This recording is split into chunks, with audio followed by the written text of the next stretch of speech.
اور اللہ حفاظت فرمائے ہم نے آج اپنی صلاحیتوں کا، وہ صلاحیتیں جو اللہ تبارک و تعالیٰ کی طرف سے ہمیں ملی ہوئی تھی، ودیعت کر دی گئی تھی ہمارے اندر، ہم نے ان صلاحیتوں کو بجائے اپنے اور لوگوں کے فائدے کے لیے استعمال کرنے کے، اور ان صلاحیتوں کے جو طریقے ایجاد کیے بے ایمانی کرنے کے، دھوکہ دینے کے، جھوٹ بولنے کے۔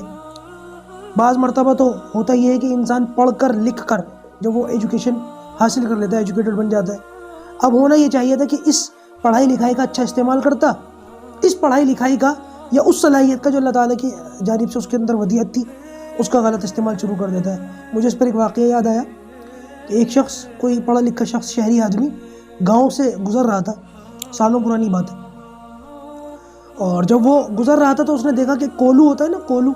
کولو اور اس کا بیل، آپ نے مثال سنی ہوگی کولو کا بیل۔ بات دراصل یہ ہے کہ کولو کا ایک ڈنڈا ہوتا ہے اور اس ڈنڈے سے ایک ڈنڈا نکلا ہوا ہوتا ہے، اور ڈنڈے کے سرے سے بیل بندھا ہوا ہوتا ہے، اور بیل گھومتا رہتا ہے، ڈنڈا چلتا رہتا ہے، بیل گھومتا رہتا ہے، ڈنڈا چلتا رہتا ہے، اس کو بولتے ہیں کولو کا بیل۔ تو یہی منظر ایک شخص نے دیکھا، کولو کا بیل گھوم رہا ہے، بیل گھوم رہا ہے، کولو چل رہا ہے، برابر میں ایک جھونپڑی، اور جب بیل رک جاتا ہے تو جھونپڑی میں سے ایک بندہ نکلتا ہے، اس کے ہاتھ میں ڈنڈا ہوتا ہے، وہ بیل کو مارتا ہے، ایک دو مرتبہ مارتا ہے، بیل پھر دوبارہ چلنا شروع کر دیتا ہے، یہ پھر کمرے میں جا کر کے بیٹھ جاتا ہے، جھونپڑی میں جا کر کے بیٹھ جاتا ہے۔ کچھ دیر کے بعد جب بیل دوبارہ رک جاتا ہے، یہ بڑا حیران ہوا کہ بیل جب بھی رکتا ہے یہ جھونپڑی میں سے نکل کے ڈنڈا لے کے آ جاتا ہے، اس کو کیسے خبر ہو جاتی ہے؟ اس کو اندر سے کوئی دکھ تو رہا نہیں ہے جھونپڑی کے اندر سے کہ بیل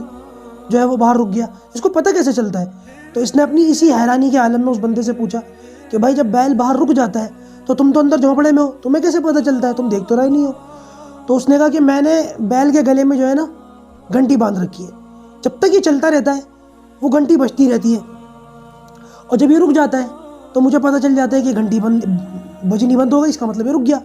میں ڈنڈا لے کے آتا ہوں، اس کے ایک دو لگاتا ہوں، یہ چل پڑتا ہے۔ اس بندے نے کہا کہ جناب ایک بات بتائیں، اگر یہ بیل چلنے کے بجائے ایک جگہ کھڑا رہ کر اپنا سر ہلاتا رہے اور گھنٹی بجتی رہے تو تمہیں کیسے پتہ چلے گا کہ بیل چل رہا ہے، یہ کھڑے کھڑے سر ہلا رہا ہے؟ تو اس نے کہا بھائی صاحب یہ آپ کی طرح پڑھا لکھا نہیں ہے، یعنی کہ یہ بیل بیچارہ سیدھا سادہ جاہل سا ہے، اس کو ان باتوں کی تمیز نہیں ہے۔ تو لہٰذا آج ہونا یہ چاہیے تھا کہ پڑھائی کا، لکھائی کا یا اپنی صلاحیتوں کا بہترین استعمال کرتے،